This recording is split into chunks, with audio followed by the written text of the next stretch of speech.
जय भीम मित्रांनो, महाराष्ट्र म्हणजे फुले शाहू आंबेडकरांचा असे गौरवोद्गार देशाच्या कानाकोपऱ्यातून मराठी जनतेच्या कानी पडत असतात.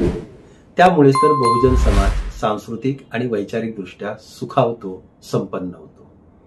परंतु या देशातील अभिजन मात्र हे सत्य स्वीकारायला तयार नसतात. म्हणूनच ते कधी कधी आपल्या महापुरुषांविषयी अतिशय वाईट बोलत असतात. हा अभिजन वर्ग आपल्या महापुरुषांसोबत त्यांची प्रतीकं घुसडवून आपल्या महापुरुषांनी निर्माण केलेलं समतेचं निर्मळ तळ अशुद्ध आणि गढूळ करू पाहतोय. परंतु त्यांना सध्या तरी ते शक्य होत नाहीये. म्हणूनच आपल्या समता नायकांची बदनामी करण्याची त्यांनी आढळापट आता सुरू केलेली आहे. खरं पाहता महाराष्ट्र हा खऱ्या अर्थाने फुले शाहू आंबेडकर यांच्या विचारांचा पाईक आहे. तो कसा, याच विषयी आज आपण चर्चा करणार आहोत. जय भीम. मी राजू पडवळ. आपण पाहतात आपलं Ramai television YouTube channel. Ramai television YouTube चॅनलमध्ये आपल्या सर्वांचं मनपूर्वक स्वागत. मित्रांनो, खरं तर महात्मा फुलेंनी आपल्या काळात सुरू केलेल्या सामाजिक सुधारणेसह शिक्षणाचं कार्य छत्रपती शाहू महाराजांनी अविरतपणे पुढे सुरू ठेवलं होतं. त्यानंतर राष्ट्रनिर्माते डॉक्टर बाबासाहेब आंबेडकर यांनी या कार्याला कायद्याचं स्वरूप दिलं. या तीनही महापुरुषांच्या विचारांचं आणि सामाजिक बैठकीचं अंगण एकच होतं, एकच आहे. ते अंगण म्हणजे समता, स्वातंत्र्य, न्याय आणि बंधुत्वाचं अंगण. शूद्रांसाठी शिक्षणाची दारं उघडी करताना महात्मा फुले म्हणतात, विद्येविना मती गेली, मतीविना नीती गेली, नीतीविना गती गेली, गतीविना वित्त गेले, वित्ताविना शूद्र खचले, इतुके अनर्थ एका अविद्येने केले. शूद्रांचे इतके अनर्थ एका अविद्येने केले. म्हणूनच शूद्रांसह सर्व शोषित पीडितांना शिक्षण देण्याचं महात्मा फुलेंचं कार्य छत्रपती शाहू महाराजांनी पुढे अविरतपणे सुरू ठेवले. तर डॉक्टर बाबासाहेब आंबेडकर यांनी त्या कार्याला कायद्याचं संरक्षण दिलं. शिक्षण नसल्याने सारा बहुजन समाज ब्राह्मणी व्यवस्थेचा गुलाम झाला होता. म्हणूनच तर छत्रपती शाहू महाराजांनी तारीख 25 जुलै 1910 मोफत शिक्षण सक्तीचा कायदा केला आणि शिक्षण सक्तीचं केलं. हा कायदा मोडणाऱ्या पालकांना छत्रपती शाहू महाराजांनी दंड बसविला. कृषी आणि तंत्र शिक्षणाला चालना दिली. गावोगावी शाळा सुरू व्हाव्यात यासाठी आपल्या संस्थानातील श्रीमंतांवर कर बसविला. कोल्हापुरात वसतिगृहांचं जाळं निर्माण केलं. म्हणूनच आज कोल्हापूरला मदर्स ऑफ हॉस्टेल्स असं म्हटलं जातं. छत्रपती शाहू महाराजांनी शिक्षणात कधीही स्त्री पुरुष असा भेदभाव केला नाही. याचे फलित म्हणजे 1894 मध्ये 224 शाळा होत्या. त्यात वाढ होऊन 1922 मध्ये त्या शाळा 559 वर गेल्या. अस्पृश्य विद्यार्थ्यांची संख्या 234 वरून 2162 वर पोहोचली. तर मुलींच्या शाळांची संख्या 25 वरून 33 वर पोहोचली. शिक्षणाचा खर्च 1 लाखाहून तब्बल 3 लाखांवर गेला. ब्राह्मणेतर विद्यार्थ्यांची संख्या 1894 मध्ये 7.6% इतकी होती.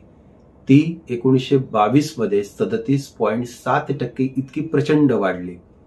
आज आपण स्वातंत्र्याची 77 वर्ष पूर्ण केली तरी देखील आपल्या देशाच्या साक्षरतेची टक्केवारी केवळ 60% इतकीच आहे. छत्रपती शाहू महाराजांनी केवळ कोल्हापुरापुरतेच नाही तर पुणे, नाशिक, नगर, चंद्रपूर, पंढरपूर, मुंबई आणि कराची या ठिकाणी शिक्षणाच्या प्रचार प्रसारासाठी हजारो रुपयांच्या देणग्या दिल्या. राजाराम कॉलेजमध्ये मुलींची शैक्षणिक फी माफ केली. विद्यार्थ्यांसाठी 1919 साली मोफत पुस्तक पेढी सुरू केली. राजश्री छत्रपती शाहू महाराजांची सून इंदुमती राणीसाहेब अल्पवयात विधवा झाल्या होत्या. त्यांनी आपल्या विधवा सुनेला शिक्षण देण्याचा संकल्प केला. याला राजवाड्यातून प्रचंड विरोध करण्यात आला होता. तरी देखील राजवाड्याच्या प्रचंड विरोधाला न जुमानता शाहू महाराजांनी इंदुमती राणी साहेबांना शिक्षण देण्याची व्यवस्था सोनतळी इथं केलेली होती. वयाच्या 18व्या वर्षी इंदुमती राणी साहेब यांनी मॅट्रिकची परीक्षा पास केली. मुला मुलींच्या एकत्रित शिक्षणाची व्यवस्था आणि जबाबदारी देखील शाहू महाराजांनी स्वतःवर स्वीकारलेली होती. आजच्या घडीला शासन मुलींसाठी जी फी माफी योजना, सावित्रीमाई फुले शिक्षण योजना राबवित आहे ना, या योजना छत्रपती शाहू महाराजांनी आजच्या राज्यकर्त्यांपेक्षा अत्यंत प्रभावीपणे 100 वर्षापूर्वी राबविलेल्या आहेत. मुला मुलींच्या एकत्रित शाळेत पास होणाऱ्या मुलींची संख्या पाहून शाहू महाराजांनी शिक्षकांना वेतनासह बक्षिसं देखील दिली होती. या शिक्षकांना योग्य प्रशिक्षण दिले. हुशार मुलींसाठी शिष्यवृत्ती जाहीर केली. यातून शाहू महाराजांना मुलींमधील शिक्षणाचा न्यूनगंड काढून स्त्री पुरुष समतेचे संस्कार बालवयात त्यांच्या मनावर त्यांना कोरायचे होते. महिलांच्या शिक्षणात ते नेहमी मागासवर्गीय महिलांच्या शिक्षणाची विशेष काळजी घेत होते. महिलांच्या शिक्षणासाठी त्यांनी मोफत निवासाची आणि मोफत भोजनाची व्यवस्था देखील केली होती. महिला शिकली तर कुटुंब शिकतं आणि सर्व महिला शिकल्या तर समाज शहाणा होतो. हे महात्मा फुलेंचे तत्व शाहू महाराजांनी अंगीकारले होते. केवळ चूल आणि मूल हेच महिलांचे जीवन असलेल्या व्यवस्थेत शाहू महाराजांनी गावोगावी मुलींसाठी शाळा सुरू केल्यानेच रखमाबाई केळवकर यांची कन्या कृष्णाबाई केळवकर यांना शाहू महाराजांनी प्रोत्साहन देऊन मुंबईत शिकायला पाठवले होते. पुढे कृष्णाबाई केळवकर डॉक्टर बनल्या. कृष्णाबाई केळवकर यांना उच्च शिक्षणासाठी शाहू महाराजांनी लंडनला पाठवले. उच्च शिक्षण घेऊन आल्यानंतर याच कृष्णाबाई केळवकर यांना कोल्हापुरातील अल्बर्ट एडवर्ड हॉस्पिटलमध्ये छत्रपती शाहू महाराजांनी 1904 रोजी नोकरीत पदोन्नती दिली, प्रमोशन दिलं. बहुजन समाजातील मुलामुलींनी संस्कृत शिकावं यासाठी छत्रपती शाहू महाराजांनी प्रयत्न केले. या प्रयत्नांना पुण्यासह दस्तूरखुद्द शाहू महाराजांनी नेमणूक केलेल्या करवीर पीठाचे शंकराचार्य डॉक्टर कुर्तकोटी यांनी निकराचा विरोध केला होता. त्यानंतर राजश्री शाहू महाराजांनी कुर्तकोटीला शंकराचार्य पदावरून काढून टाकले होते.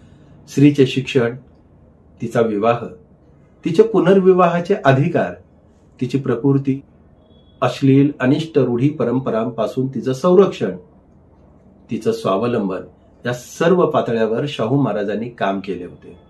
खरं पाहता हे काम म्हणजे महात्मा फुलेंचे स्वप्न होते.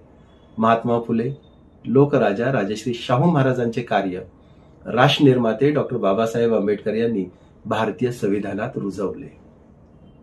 डॉक्टर बाबासाहेब आंबेडकर यांनी फार कष्टाने तयार केलेले हिंदू कोड बिल म्हणजे महात्मा फुले आणि राजश्री छत्रपती शाहू महाराजांनी या देशातील समस्त महिलांच्या सर्वांगीण विकासाचे, उद्धाराचे पाहिलेले ते स्वप्न होते.